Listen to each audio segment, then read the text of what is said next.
नमस्कार, lead India के इस वीडियो में आपका बहुत बहुत स्वागत है। दोस्तों, आपने जुलाई अपडेट में एक कपल की इंक्वायरी को देखा और आपने उस वीडियो को बहुत पसंद किया है। मैं आपको जुलाई 2022 के इस लेटेस्ट अपडेट के सेकेंड पार्ट के वीडियो में बताऊंगा कि अलग अलग प्लेसेस पे जहां पे आप रहते हैं, कोर्ट मैरिज या मैरिज रजिस्ट्रेशन कराना है, लव मैरिज करना है, तो उसका पूरा प्रोसेस क्या है। आइए वीडियो को शुरू करते हैं। यदि आप जयपुर, रांची, पटना, भोपाल, सूरत, अहमदाबाद, चंडीगढ़, इलाहाबाद, बेंगलोर, मुंबई, दिल्ली, गाजियाबाद, इन किसी भी सिटीज से अगर आप कोर्ट मैरिज करना चाहते हैं तो क्या प्रोसेस है और आपको किस सिटी से कोर्ट मैरिज करना चाहिए, ये भी आप इस वीडियो में जान पाएंगे। क्योंकि अलग अलग सिटीज़ के अलग अलग रूल्स हैं और उन सारे रूल्स के बारे में जानकारी होना बहुत ज़रूरी है।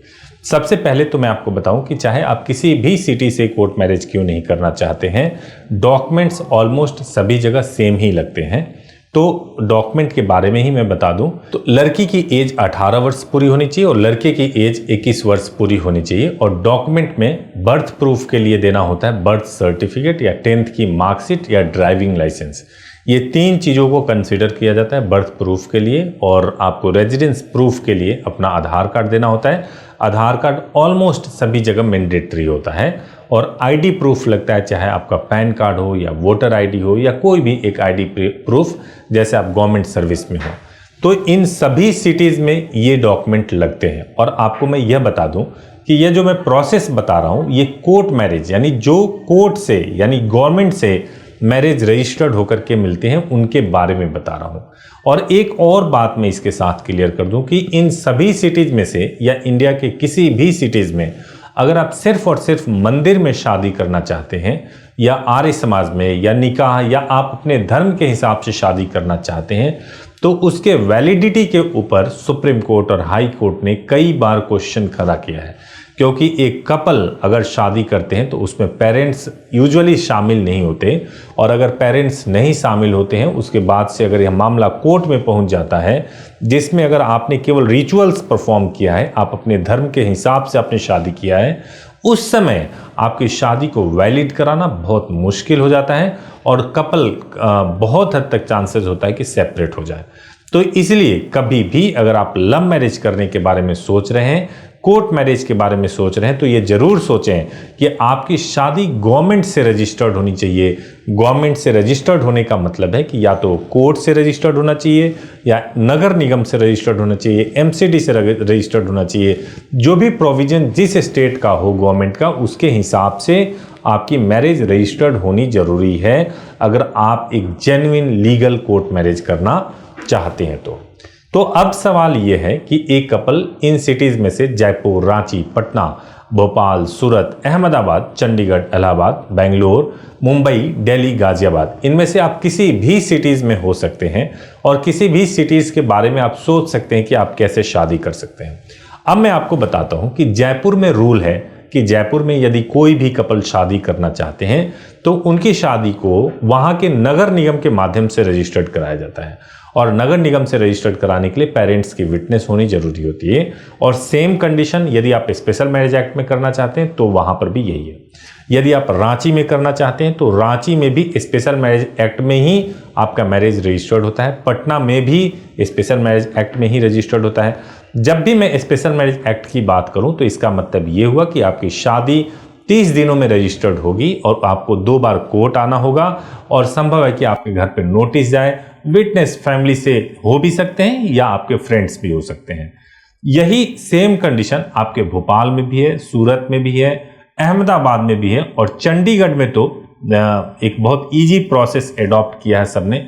वो ये करते हैं कि वहां पे मैरिज जो है आपके रिचुअल के हिसाब से करा देते हैं और उसके बाद से हाई कोर्ट से प्रोटेक्शन ले लेते हैं कि आप एक कपल हैं, आपने शादी की है और हाई कोर्ट से प्रोटेक्शन मिल गया। तो हाई कोर्ट का प्रोटेक्शन आपको इस बात के लिए तो थोड़ा रिलीफ दे देता है कि पुलिस कोई कार्रवाई नहीं करेगी, लेकिन आपको वो प्रोटेक्शन ऑर्डर मैरिज सर्टिफिकेट की तरह काम नहीं करता है। और सेम कंडीशन इलाहाबाद में भी है, इलाहाबाद में भी यही होता है। बेंगलोर में भी जो मैरिज रजिस्ट्रेशन होता है वो स्पेशल मैरिज एक्ट के थ्रू ही होता है। मुंबई में बीएमसी मैरिज को रजिस्टर करती है, यानी पहले आपको मैरिज करना होता है, उसके बाद से आप अपने मैरिज को बीएमसी के माध्यम से रजिस्टर कर सकते हैं। वहां का प्रोसेस इजी है कंपैरेटिवली, जो मैंने अभी सिटीज के नाम लिए उसके।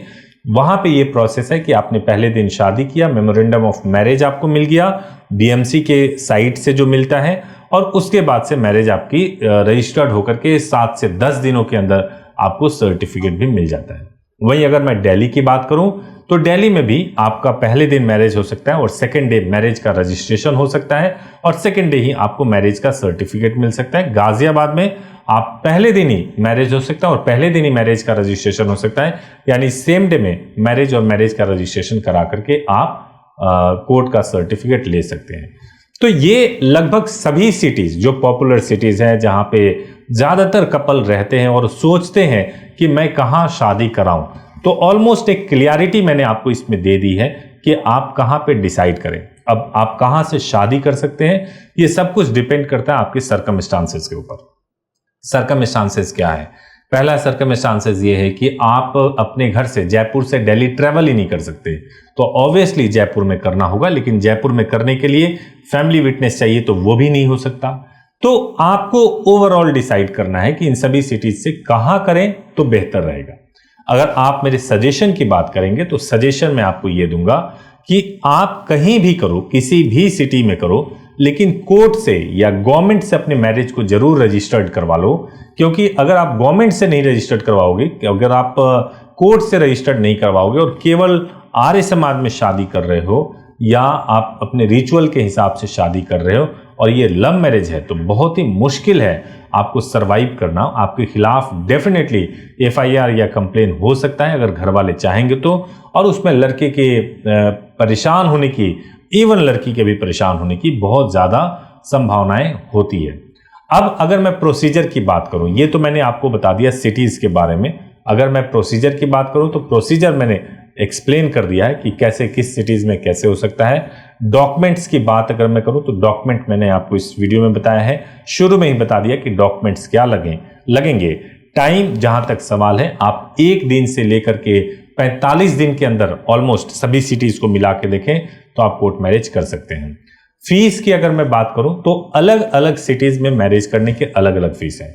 सबसे कम फीस किस चीज में लगता है? अगर आप खाली रिचुअल परफॉर्म करा रहे हैं, यानी अगर आपने केवल रिचुअल परफॉर्म कराया, किसी भी पंडित जी से अगर आपने शादी करा लिया है, तो उसमें फीस कम लगता है। लेकिन उसमें भी एक चीज होता है कि उसमें लड़की का और लड़के का स्टेटमेंट एफिडेविट पे होना जरूरी होता है। कम से कम वो भी होना चाहिए अगर आप टेंपल में ही मैरिज करा रहे तो केवल टेंपल में केवल निकाह अगर आप करेंगे तो कम फीस में हो जाएगा।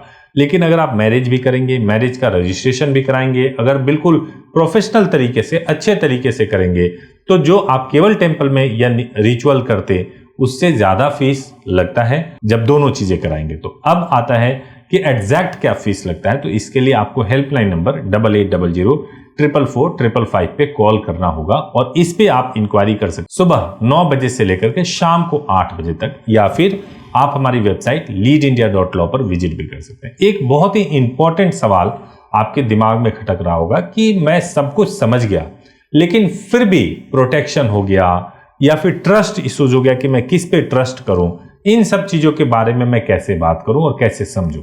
तो इसके लिए मैं एक सलाह आपको दूंगा कि आप जितने लोगों को जानते हैं, आप ट्रस्ट और प्रोटेक्शन के लिए आप सर्वे कीजिए, लोगों के फीडबैक्स को देखिए, उन सबको देख करके समझ के अपने माइंड को यूज कीजिए, क्योंकि आप सबसे ज्यादा अच्छा आप खुद जज कर सकते हैं कि कौन सही है। सब लोग डिसाइड कर सकते हैं, और अगर आपको डिसीजन लेने में कोई दिक्कत होता हो तो आप हेल्पलाइन नंबर पर बात कर सकते हैं या मिल सकते हैं, हम लोग आपकी जरूर सहायता करेंगे। उम्मीद है कि इस वीडियो से आपका बहुत सारा डाउट क्लियर हुआ होगा और प्रोसेस को भी आप ठीक से समझ गए होंगे।